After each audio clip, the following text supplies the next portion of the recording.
क्या आपको दानिएल की कहानी याद है जिसे हमने पिछली कक्षा में सीखा था? दानिएल और उसके 3 दोस्तों ने राजा द्वारा प्रदान किए गए भोजन या शराब को नहीं खाने का फैसला किया, लेकिन केवल शाकाहारी भोजन और पानी पिया।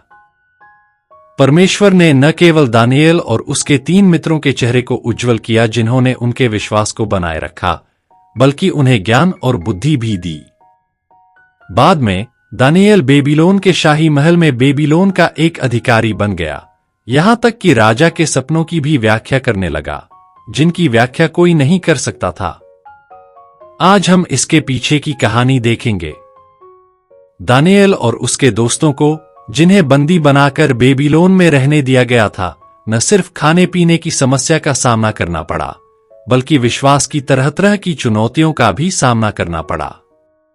आइए दानिएल अध्याय 3 को एक साथ देखें।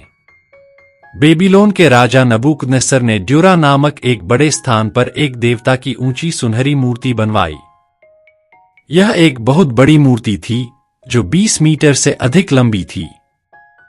राजा ने प्रतिमा के लिए अनावरण समारोह आयोजित किया और देश की सभी प्रजा को इकट्ठा किया। जब तुरही बजी तो न केवल बेबीलोनियों बल्कि विभिन्न जातियों और भाषाओं के सभी लोगों को भी मूर्ति के सामने झुकना पड़ा। राजा ने कहा कि जो कोई नहीं झुकेगा उसे गर्म भट्टी में फेंक दिया जाएगा। बेबीलोन में किसी के पास राजा की भयानक आज्ञा के सामने झुकने के अलावा कोई विकल्प नहीं था। इस तरह राजा ने लोगों को प्रतिमा के सामने झुकते हुए देखकर अपनी शक्ति का आनंद लिया। किंतु दानिएल के तीनों मित्र शद्रक, मेशक और अबेदनगो राजा की आज्ञा सुनकर भी नहीं झुके। राजा की आज्ञा के अनुसार शानदार संगीत बजाया जाता था। तब देश में हर कोई मूर्ति के सामने झुकता, लेकिन दानिएल के 3 दोस्त शद्रक, मेशक और अबेदनगो केवल वही थे जो नहीं झुके। जिन अन्य अधिकारियों ने यह देखा, उन्होंने राजा को इसकी सूचना दी। हे राजा, जो लोग यहूदा से बंधुआई में ले लिए गए थे, वे तेरी प्रजा हैं, परंतु वे इस देश के देवताओं पर विश्वास नहीं करते और देवताओं के सामने दंडवत नहीं करते।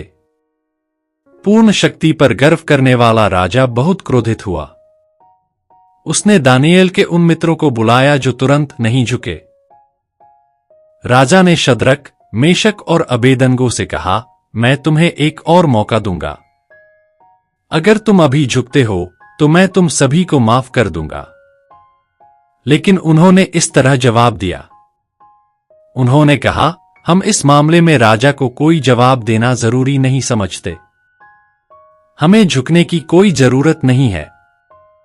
यदि हमें आग में डाला जाएगा तो परमेश्वर हमें बचाएगा। अगर परमेश्वर ऐसा नहीं भी करते हैं तो भी हम नहीं झुकेंगे। राजा इतना क्रोधित हुआ कि उसने भट्टी को सामान्य से 7 गुना अधिक गर्म कर दिया और दानिएल के दोस्तों को वहां डाल देने का आदेश दिया। वास्तव में ज्यादातर लोग कहते हैं, मैं एक ऐसे परमेश्वर पर विश्वास करूंगा जो मुझे बचाता है और एक परमेश्वर जो मेरी मदद करता है। बेशक दानिएल के दोस्तों को भी यकीन था कि परमेश्वर उन्हें बचाएगा। लेकिन यहां एक और बात है। विश्वास के मित्र विश्वास की अद्भुत स्वीकारोक्ति करते हैं। अगर ऐसा नहीं भी होता है तो भी हमारा विश्वास नहीं बदलेगा, क्योंकि वे परमेश्वर के सभी विचारों को नहीं जान सकते हैं। वे अंगीकार कर रहे हैं कि वे परमेश्वर पर भरोसा करेंगे भले ही परमेश्वर उन्हें न बचाए। उसके बाद तीनों दोस्तों का क्या हुआ? बाइबल कहती है कि उन्हें गर्म भट्टी में फेंक दिया गया था, मगर उनके एक भी बाल को नुकसान नहीं पहुंचा था।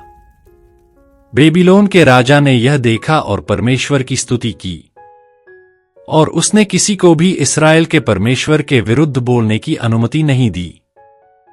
राजा ने दानिएल के 3 मित्रों की स्थिति में और सुधार किया।